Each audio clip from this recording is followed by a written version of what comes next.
Sheila safe. This is Sheila, your computer application teacher. See, in last class we saw lesson 11 part 1, isn't it? We saw how the mobile network is connected, what is base transceiver station, how wireless LAN is connected, what is internet, what is intranet, what is extranet, what is internet, network of network, what is intranet, intranet is a private network, and what is extranet, extranet is an extended intranet, which means public can also access your information. It means only part of the people. Say for example, if you are going to be an intranet, if you are going to be a private network, and if a customer is going to get in, if you wanted to know the details, he can alone access it, isn't it? That is going to be your extended intranet, extranet. Okay, fine. Now let us move on to the next topic, wireless LAN 802.11. See, this is 802.11 is a standard that represents your wireless fidelity. Wireless fidelity means what? You people may not understand this term, but you will be very clear when I tell you this term, Wi-Fi. You people know what is Wi-Fi? Yes, that is what is actually called as wireless fidelity. Yes, what is it actually? It is a wireless network. And what does it do? It actually connects different types of computers, all your devices. It can be even your mobile devices. You can connect and you can access internet via Wi-Fi. Do we use any cables for this? Do we use any wires for this? Even 8 to 10 systems are connected to this Wi-Fi, let it be. Do we use any wire for this? No. We can use it from anywhere, isn't it? Till the signal is received. You can receive the information from anywhere till the signal reaches you, isn't it? So, it is actually, we will call it as wireless local area network. What is it actually? Wireless local area network. And 802.11, what is it actually? I already told you what it is actually, right? What it is actually? It is a technical code. What it is actually? It is a technical code. How it is actually connected? See here, you can connect your laptops, you can connect your system, you can connect your laptop, system, mobile using your Wi-Fi. Is that clear, children? Advantages of Wi-Fi. Why do we use Wi-Fi? See, it provides mobility. Long ago and all, during your broadband connection, even now we have broadband connection, but what is the drawback of it? You can work from one place only. Since it is connected through cables, you cannot move here and there, isn't it? So what happens? You will be able to made to sit in one place and you will be accessing it. Whereas in Wi-Fi it is not like that. You can move from one place to the other till the signal is reaching you. Yes. Example, I get the internet connection wireless through my laptop computer at home and at work because of Wi-Fi hotspots both at home and at work. What do they say? We are getting connection to your laptop computer at home and at work also because we have Wi-Fi. And we have hotspots to connect from home and at work. And what else you have? It provides connection to your internet. How do we connect? How do we access your public networks? We use internet, isn't it? So what is your other advantage? It is going to be flexible of LAN, and it also ensures that you are connected to the network. Next, it allows places that are remote to benefit from connectivity. As well, it is going to be of low cost and high benefits. Next comes your RFID. How many of you own a car? Fine. Even if you don't own a car, you will know this, isn't it? You will have toll gates. Have you ever heard of toll gates? Yes. In toll gates, what happened? As two-wheelers and four-wheelers, two-wheelers, there is no tokens, right? Whereas for four-wheelers, you have tokens. So what happens as the four-wheeler reaches? Yes, if you have a tag on it, on your on your dashboard, the front glass, right? If you have a tag on it, what happens is the tag will be scanned, and such that what happens, the amount will be paid directly. That is possible in your RFID. So what happens is the reader will read the tag and the amount will be paid automatically. If not, what will happen? It will scan and you have to pay for it. Yes, this is what actually happens. You can recharge your tag as well. I believe you people knew it. We don't only use for that. Even in colleges, certain colleges, they give you ID cards. ID cards, you will have a tag, and you can show the tag to the receiver such that the attendance will be marked automatically, and you people can get an. Actually, a proxy can happen if that is going to be given, isn't it? You will give the ID card to some of your friends, and they will give you proxies. To avoid that only, we haven't given such facilities as of now. So RFID stands for radio frequency identification. RF, wireless technology to identity. Radio frequency wireless technology to identity. RFID stands for, we already know it is radio frequency identification. What does it do? It uses radio waves. Why do we use radio waves? To read and capture information stored on the tag attached to an object. What do? We just read the signal, right, the radio waves, and we will capture the information stored on the tag attached to an object. Tag can be read from several feet away and does not need to be in direct line of sight. Already I told you, right, from what happens, the reader can read the data of the tag which is very far away also, right. So RFID has been made of two parts. One is going to be a reader and a tag. The tag can otherwise be called as a label. Is that clear? RFID tags are installed with transmitter and receiver. How it is actually installed? It is installed with transmitter and receiver. RFID components on the tag has two parts. The component of your tag, we are not talking about the reader, we are talking about the tag. It has a microchip which stores and processes the information, and the antenna to receive and transmit a signal. What and all it has? It has a microchip. Why do we have a microchip? To store the informations and process the information, and you also have a antenna. Why do we have an antenna? To transmit and receive a signal. The tag replies the information from its memory bank, right? And the reader will transmit to read the result of RFID computer program. You have two types of RFID naturally. One is going to be active ID, the other one is going to be passive ID. Active ID means it must be both reader and sending and receiving. Passive means passive RFID will be used for the reader alone. Radio wave energy to really store information back to its reader. Why do we use it? The reader wave will read the information and store it back to the reader itself. What about battery powered RFID tag is installed with small battery that powers the broadcast of information. Now what happened? You have battery powered RFID. It is installed with a small battery that powers the broadcast of your information. Now let us see the components of RFID. See, it has a silicon chip. This is how your chip will be, right? And you have substrates and an antenna coil. Why do we have an antenna coil? I already told you, for sending and receiving informations. Now let us move on with reader. It has a scanner with antennas to transmit and receive signals. Why do we use it? We use it for communication. And you will have a controller. What is a controller? It is a host computer with a microprocessor which receives the reader input-output process. Your computer will receive the information and it will process it, right? That is going to be your controller. Now let us see active RFID and passive RFID. What is active RFID? The tag has its own power source.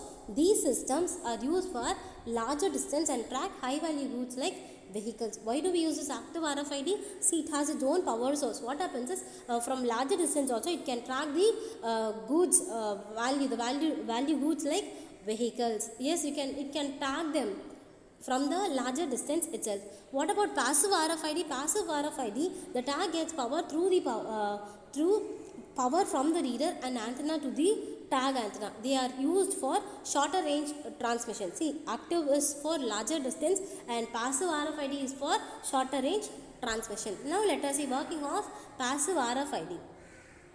How does it work? The RFID tag gets power from the reader through the inductive coupling method. What does it do? It just gets the information from your inductive coupling method. Just have a look here. You have a reader, you have a tag, and you have a couple of coils. Yes, this passive RFID uses electromagnetic. EM stands for electromagnetic wave propagation method. What does it actually do? The reader antenna transmits electromagnetic waves that are received by the antenna. What does it do? It sends an electromagnetic signal such that it will be received by the antenna. Just have a look here. The reader sends a signal to the tag, and that is going to be an electromagnetic wave. Working of active RFID. How does it work? The sender sends signal to the tag using antenna. Which is your sender here? Have a look. Tag is going to be your receiver. Fine. And your computer is going to be your host computer, which stores the information. The reader reads the contents through what? By sending the signal to the tag. Yes, using an antenna. Now let us move on with the next topic, OSI.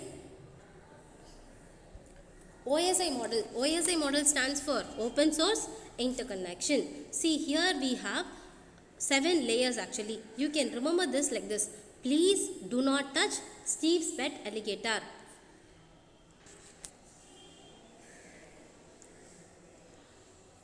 Please do not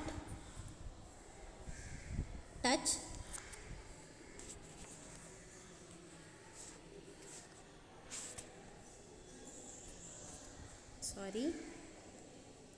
please do not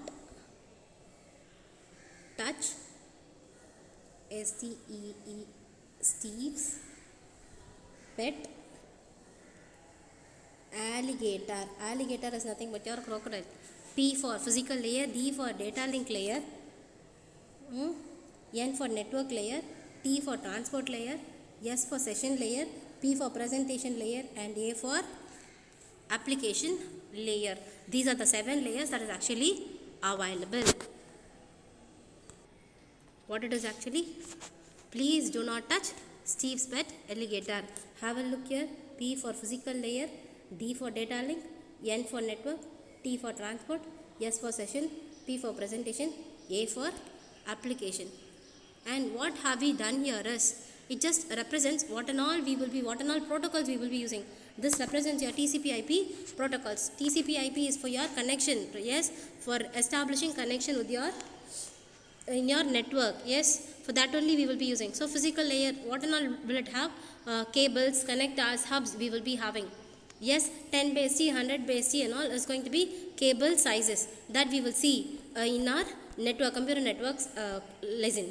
Yes, then you have Ethernet, your 802.1 PPP, ATM, asynchronous transfer mode, fiber channel, MPLS, FDDI, MAC address, all this is your data link layer. IPv4, Internet Protocol, version 4, version 6, Internet Control Message Protocol, IP second, then MPLS, ERP, all this is going to be our network layer. TCP, Transmission Control Protocol, User Datagram Protocol, all this is going to be transport layer.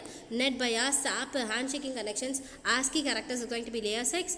And what happens? In layer 7 you have HTTP, SMTP, IAMP, SNMP, POP3, and POP3 represents error message. Fine. FTP. Fine. So how the message is actually transmitted in your physical layer? It is going to be in the form of bits. As it reaches your data link layer, it will be in form of frames. As it reaches layer 3, it will be in form of packets. As it reaches your layer 4, it is going to be in form of segments, and finally it will be in upper layer data. You know one thing, we will have not only in transmission you will have these layers, even in receiving you are going to have these layers. So how will it be? From the upper data layer it will be divided into segments, then from packets, then to frames, then to bits. This is how it will be reaching your receiver. Fine. This is what is your OSI layers. Your first layer is your physical layer. This is going to be a physical layer. What does it do? It defines your physical specifications, how it is actually connected. A raw specification, a direct specification, your electrical specifications for devices. What about your second layer? Second layer guarantees that there is no error while transmitting the data. Yes, what does it ensure? It ensures that the data being transmitted is free of errors, and it is a simple protocol for your 802.3 for Ethernet. Ethernet are all cables only, nothing so big. Yes, it is a technical term. 802.3 is a technical term.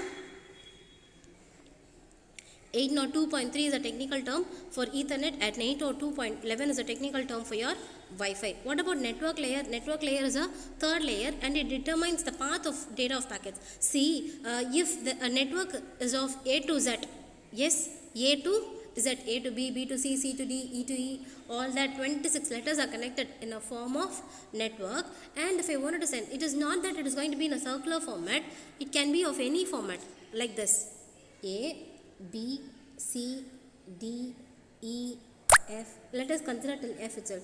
The connection is like this. Yes. So what I wanted to do is, I wanted to send the data from A to D. Yes. What is the shortest path here? See, the data can be sent straight from A to D, or it can be sent from A, C to D, or it can be sent like this: A, B, E, F and D. Yes, there are so many paths. And now what we are going to do is, we are just going to determine through which path we are going to send, which is the shortest path here, A to D, isn't it? So this is how we determine the path through which that packet has to be sent. At this layer, routing of data packets is found using IP address. How the data is going to be sent. For each and every system, there will be an IP address. So transport layer, this is going to be a fourth layer, and it ensures the data is sent successfully. The transmission is done without any traffics. It includes even error checking operations. What about session layer? Session layer is going to be a fifth layer.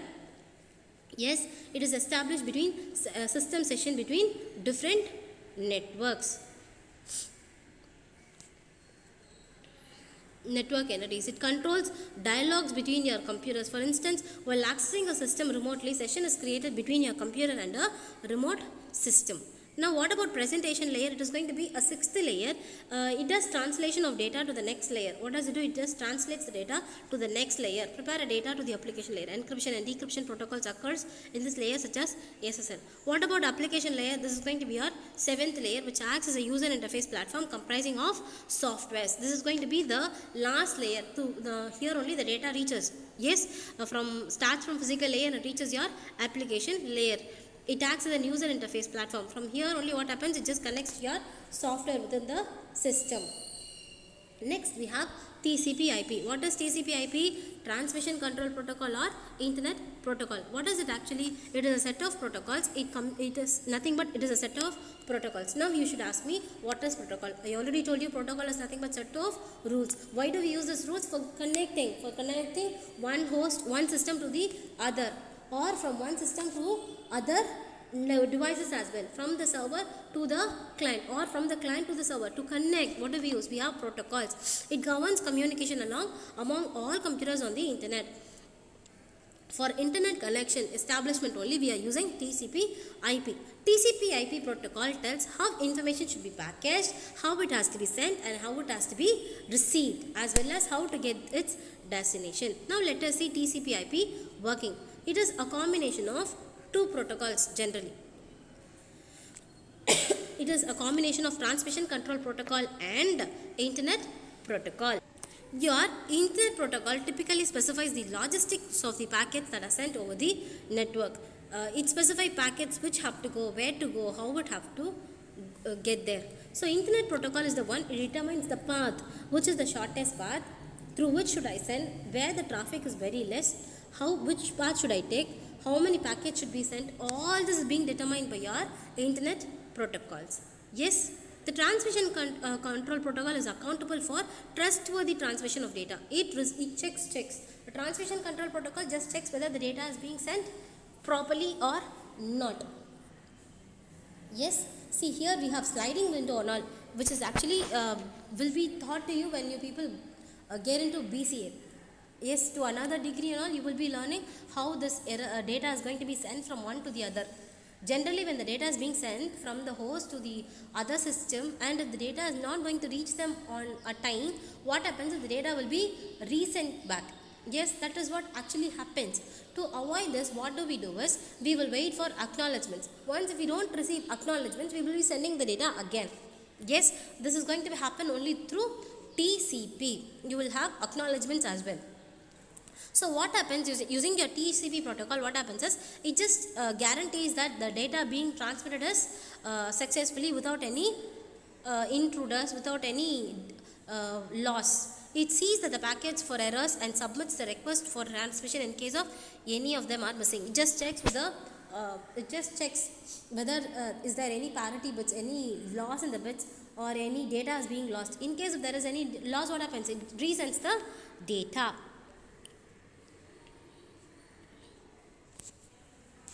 Frequent TCP/IP protocols. What is the frequent TCP/IP protocols? One is going to be HTTP, the other one is going to be HTTPS. HTTP stands for Hypertext Transfer Protocol. See, this we use using your sending mails and all. Yes, when we are sending mails and all, we will be using to create a link between your client and the server. Yes, it is used between a web client and the web server, and it guarantees non-secure data transmission. It means that there is no security in your HTTP, whereas HTTPS ensures security. Yes, what about FTP? FTP stands for File Transfer Protocol, which is used for sending and receiving a file between the computers. Domain names and TCP address. The address for any website is not easy to us to remember. Can you remember all the address of your system websites? No, it is not possible, isn't it? See, if I am going to say Google with 216.58.216.164, will you be able to remember? For Facebook, you will have a domain name. For Google, you will have one domain name. For Twitter, you will have one domain name like this, 216.58 or 216.164 is for Google, right? Like this, you will have domain name for each and everything. So, since it is very hard, we started labeling it. What did we do? We started labeling it, and that label is what is called as google.com. Yes, that is .com is called as domain names. Fine. See, look at the versions of your TCP/IP layer. How it is actually. You have checksum, urgent pointers. Checksum is for error checking. Yes. Offset, preserved, and TCP flags. What you are going to do? Whether you are going to read the data, write the data.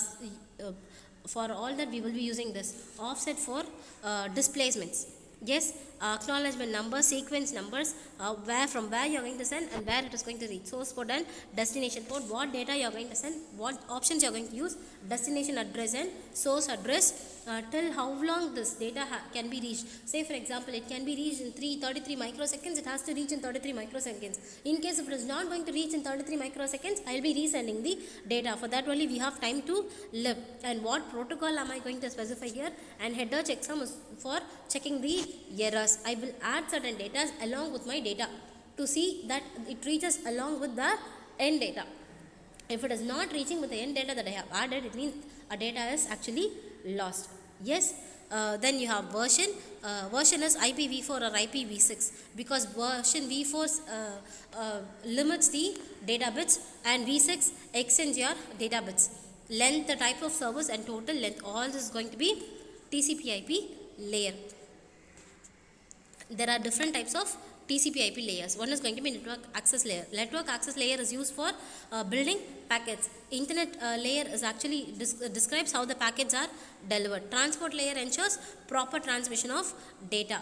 Application layer includes file transfer protocol, hypertext transfer protocols, simple mail transfer protocol. All this will be there in the application layer. Other network protocols are going to be HTTP, SSL, SFTP, IP, IRP, ICMP, IGMP, TCP, UDP, HTTP, FTP, Telenet, SMTP, and DNS. See, in your network layer, what are all the layers that actually covers? Network access layer, internet layer, transport layer, and application layer. Your HTTPS positions for hypertext transfer protocol secure to send the data, to send a request from the client to the server, or to receive information from the server to the client in a secure manner. We will be using HTTPS, isn't it? It is a protocol where encoded data transfer on a secure connection. What do we do is when we request or when we get the data from the server to the client also, or when I am sending a request from the client to the server, what happens is it will be encrypted. What is meant by the term encrypted? Encrypted means they will not know, the intruders, the mid parties will not know what I am actually requesting and what I am actually receiving. For that, what do we do is the plain text will be converted into a ciphertext. Ciphertext text means some other type of determinations of your plain text. Yes, plain text is whatever I send. Though then HTTPS makes sure data more and provides data security over the network, mainly on public networks like Wi-Fi. For example, let us take a bank website, say HDFC Bank only. I'm just going to use in a transaction. So secure bank transaction must be there, isn't it? So when we go to the login page, what do? We must watch whether it is HTTPS. Only then we have to get into the login page. If not, we should not, because it means it is not secure. It means it is not getting encrypted. Plain text has to be encrypted into some other format, and it has to reach the destination. There it will be decrypted and the data will be received. Intruder should not find the data. For that only we must ensure that it is HTTP yes. And it deals mainly with financial transactions. See, HTTPS mainly deals with financial transactions or transfers using personal data which are highly sensitive. Banking websites uses HTTPS. Data exchange between the user and the website should not be stolen. It should not be read or altered by the third party. But it can be encoded everything with some limitations too. For example, can encode port numbers and host address. In layman term, it means a general term. For us to understand, HTTP guarantees that the user watches website that they want to watch. Data exchange between the user and the website is not read, stolen or tampered by the third party. But it can't encrypt everything. It has some limitations too. It can't encrypt the host address and the port number. In case if the host address and the port number is encrypted, it will not reach the destination properly. These are the protocols that we use in our TCP IP. Just have a look in your network interface layer. Your network interface layer will have Ethernet, token ring and other link layer protocols. Yes, token ring is used for you will have a ring which when we want we will use it and we will release it when we don't want. Network layer you will have ARP, IP, ICMP, IGMP. Transport layer you will have TCP, UDP. Application layer you will have HTTP, FTP, Telnet and SMTP, DNS. Network interface layer. Your network interface layer is the bottommost layer, the last layer. It is comparable that open source OSI physical data link layers. Yes, it is comparable to your OSI physical layer and data link layer. Yes, physical layer represents your physical connection. Data link layer represents the data is being sent in the form of packets and it reaches the without any errors. Yes, all this will be done by your TCP and that is actually done by your open source, your network layer actually. Ethernet and token ring are local area networks and protocols such as X.25 frame relay and ATM for wide area networks. ATM stands for asynchronous transfer mode. It is assumed to be an unreliable layer. Unreliable means what? It is not secure. Next, in your network layer you will have internet protocol. See, in this layer where data is addressed, packaged and routed among networks. Here what do? We just address the data, we packet the data and we will be sending it among the network here. And your internet protocol is your routable protocol which uses IP address to deliver the packets. Using the IP, like a postman delivers the letters to the specific address that is actually written on the label. Here you will have an IP address which actually determines to which destination should I send, because each and every system your CPUs will have an IP address. It is an unreliable protocol. It does not guarantee the delivery of information. It does not specify that the data will be definitely sent. Your ARP protocol, your address resolution protocol, resolves IP address to MAC address. What is MAC? MAC specifies medium access control address. It is a hardware identification number which uniquely identifies each device on a network, because your network layer, your internet protocol is not able to reach the destination properly. You will be sent via ARP, address resolution protocol, which uses MAC address. MAC address is a hardware identification number which uniquely identifies each and every device. Yes, what is ICMP? ICMP stands for Internet Control Message Protocol. Why do we use this? For sending error messages. It means that data is not being sent. Yes, when we send a mail, if it is not going to be received, there will be an error message, and that message is actually generated by your ICMP. It is used by network devices to send error messages and operational information. a host or a router might not be reached, or a request service is not presented. When the site that we are searching is not being present, or when I send the data and it is not going to be reaching, or for all that problem, what happens? You will have IGMP protocol to send informations. Why do we use this IGMP? IGMP stands for Internet Group Management Protocol. Why do we use this? It is a communication protocol used by the host and the routers to multicast messages to multiple IP address at once. What about transport layer? Transport layer are recognized and the data are swapped between the host and the layers. The two main protocols established in here are going to be our TCP. I already told you this is going to be a reliable connection oriented service between the two hosts, because it ensures the the packets are delivered properly. If not, within the time limits, if they are not going to be delivered, what happens? The data will be resent. Next, you have user datagram protocol. This is actually connectionless. What does it mean? The data will be sent. You will not wait for any acknowledgements. When the time limit is over, you will send another data. You will keep sending. You will not worry whether the data is being reached or not. That is going to be our user datagram protocol. What about application layer? This is the topmost layer, right? This is application layer is the TCP IP model is similar to the session, presentation and application layer. They are combined. Session, presentation, application is going to be combined here. Yes, here you have HTTP, the core protocol of the World Wide Web. FTP, file transfer protocol, it enables the client sends and receives the complete file from the server. And what about Telnet? Telnet is what is it? A wired connection. Yes, another computer on the internet. You can connect one device to another device via internet. That is going to be Telnet. What about SMTP? It is used for email services. DNS, it is used for what? It is used for referring your computers. Yes, DNS is going to be our next lesson. Fine. So let us see the next lesson in our next session. Thank you, children.